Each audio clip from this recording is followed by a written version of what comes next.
ఇరాన్పై Israel దాడులు మొదలుపెట్టాయి. Iran రాజధాని టెహరాన్లో భారీ పేలుళ్ళు కనిపించాయి. ఇంకా ఇరాన్ వైపు నుంచి కానీ ఇజ్రాయెల్ వైపు నుంచి కానీ క్యాజువాలిటీ ఫిగర్స్ ఎంతమంది ఎవరైనా చనిపోయారా, గాయాలయ్యాయా అనేది మాత్రం ఇంకా సమాచారం రాలేదు. ఇజ్రాయెల్ డిఫెన్స్ మినిస్ట్రీ ప్రకటించింది తాము ఇరాన్ పైన ప్రివెంటివ్ స్ట్రైక్స్ లేదా ప్రీఎంప్టివ్ స్ట్రైక్ జరిపాము, అంటే ముందస్తు దాడుల్ని మేము చేశాము అని.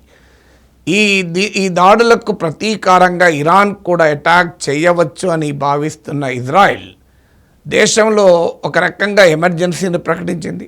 విద్యాసంస్థలు మూసేసింది, వర్క్ ప్లేసెస్ మూసేసింది, పబ్లిక్ గ్యాదరింగ్స్ను నిషేధించింది. కేవలం ఎసెన్షియల్ సర్వీసెస్ మాత్రమే పనిచేయాలి అని ఇజ్రాయెల్ ప్రభుత్వం తన పౌరులకు ఆదేశించింది. కారణం ఇరాన్ ప్రతీకార దాడులకు పూనుకోవచ్చని. ఎందుకంటే ఇరాన్ ఇప్పటికే చాలాసార్లు ప్రకటించింది తమపై దాడి చేస్తే ఊరుకునే ప్రసక్తే లేదు అని. ఈ దాడులు టెహరాన్లో Ayatollah Khamenei, Iranian religious supreme leader, ఆ కార్యాలయాలకు సమీపంలో, ఆయనతో సంబంధం ఉన్న కార్యాలయాలకు సమీపంలో ఈ దాడులు జరగడం మరింత ప్రాధాన్యత సంతరించుకుంది. ఎందుకంటే ఇప్పటికే ఇజ్రాయెల్ ప్రకటించింది అయతుల్లా ఖమైనీ టార్గెట్గా దాడులు చెయ్యాలి అని కూడా ఇజ్రాయెల్ గతంలో జరిగిన యుద్ధం సమయంలోనే పేర్కొంది. ట్రంప్ కూడా తన అనేక ఆప్షన్స్లో ఖమేనీ ఆయన కుమారుణ్ణి ఖతం చేయడం కూడా ఒక ఆప్షన్గా అమెరికన్ ప్రెసిడెంట్ కూడా ఆలోచిస్తున్నాడు. ఇంకా ఇంట్రెస్టింగ్ డైమెన్షన్ ఏంటంటే అమెరికాకు ఇరాన్కు మధ్య ఒకవైపు చర్చలు జరుగుతుంటే ఇజ్రాయెల్ దాడి చేసింది. మీకు గుర్తుందే ఉంటుంది, సరిగ్గా కొద్ది నెలల క్రితం జరిగిన దాడులకు కూడా అమెరికా ఇరాన్ల మధ్య చర్చలు జరుగుతున్న సమయంలో కరెక్ట్గా ఇజ్రాయెల్ దాడి చేసింది. ఇది అమెరికా ఇరాన్ల మధ్య ఒప్పందం కుదరకుండా చేసేందుక లేదా ఇజ్రాయెల్ అమెరికా కలిసి ఆడుతున్న నాటకమా తెలియదు. ఎందుకంటే అప్పుడు ట్రంప్ కూడా ఇరాన్పై దాడి చేస్తారంటే 2 వారాలు చూస్తానన్నాడు, 2 రోజుల్లో దాడులు మొదలుపెట్టాడు. సో గత అనుభవం చూస్తే ఇజ్రాయెల్పై దాడి జరిగిన తర్వాత అమెరికా దాడులు మొదలయ్యాయి.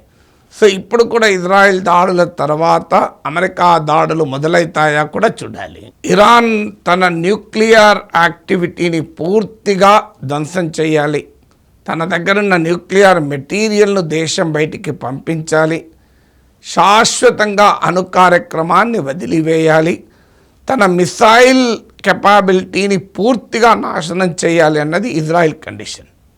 దీనికి ఇరాన్ అంగీకరించడానికి సిద్ధంగా లేదు. ఈవెన్ అమెరికా న్యూక్లియర్ యాక్టివిటీ పూర్తిగా ధ్వంసం చేయాలి అంటే కూడా ఇరాన్ వాదన తాను శాంతియుత అవసరాలకు, పీస్ఫుల్ పర్పజెస్కి న్యూక్లియర్ ఎనర్జీ వాడుతున్నాము, తాము బాంబు తయారు చేయడము లేదు అని ప్రకటిస్తూ న్యూక్లియర్ అంశం పైన అమెరికాతో చర్చలకు సిద్ధము అని ప్రకటించింది.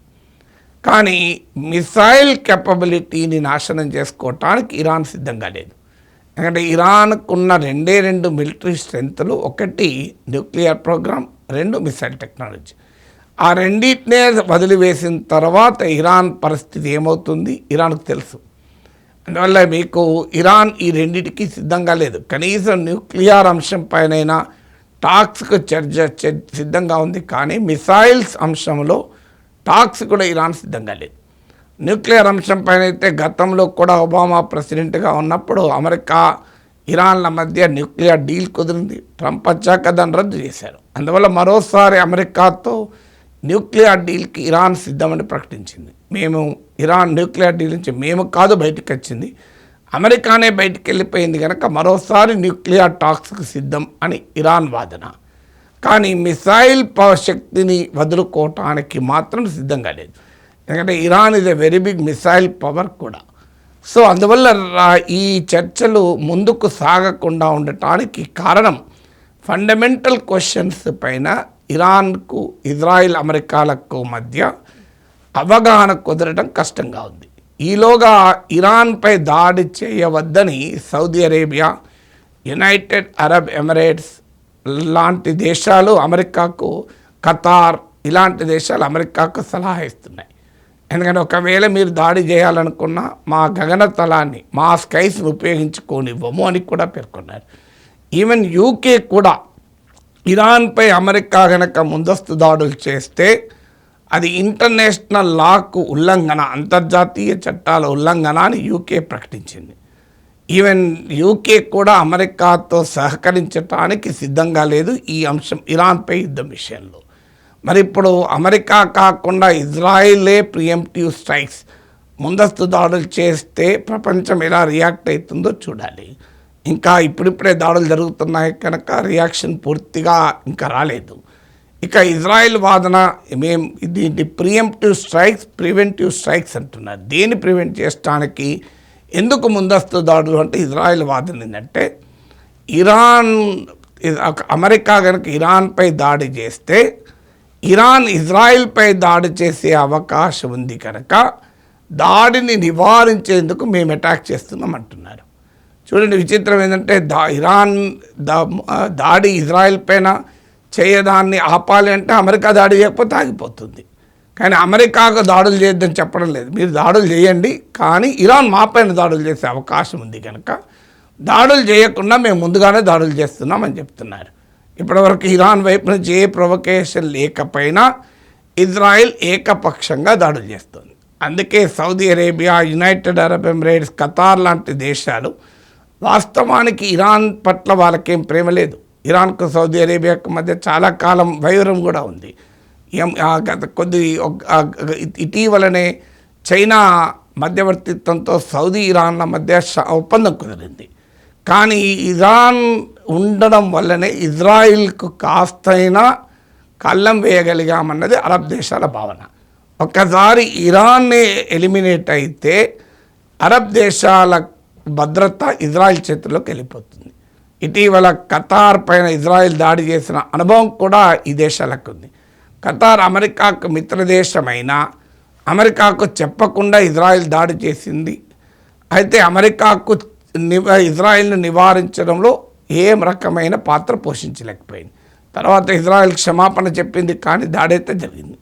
ఆ తర్వాతనే సౌదీ అరేబియా, ఖతార్, ఈజిప్ట్ ఇలా అనేక అరబ్ అండ్ ఇస్లామిక్ కంట్రీస్ 40 దేశాలు ఈజిప్ట్ రాజధాని కైరోలో సమావేశమై అరబ్ ఇస్లామిక్ నాటో వైపుగా చర్చలు జరిపారు. ఈ టాక్స్లో పాకిస్తాన్, తుర్కీ కూడా హాజరయ్యాయి. సౌదీ అరేబియా కూడా పాకిస్తాన్తో ఒప్పందం కుదుర్చుకుంది. పాకిస్తాన్ న్యూక్లియర్ ప్రొటెక్షన్ కూడా సౌదీకి ఉంటుందని ప్రకటించారు. ఇవన్నీ ఎందుకు అంటే ఇరాన్ బలహీనపడితే ఇక ఇజ్రాయిల్కి ఎదురే ఉండదు అన్నది అరబ్ దేశాల భయం కూడా. ఇరాన్తో తమకు సమస్యలున్నా, ఇబ్బందులున్నా అట్లీస్ట్ ఇజ్రాయిల్ను బ్యాలెన్స్ చేయడానికి ఇరాన్ ఉపయోగపడుతుందని అరబ్ దేశాల భావన. దాంతోపాటు ఇరాన్పై దాడి జరిగితే తమ దేశాలలో ఏ రకమైన పబ్లిక్ రియాక్షన్ ఉంటుందన్న అనుమానం కూడా ఉంది.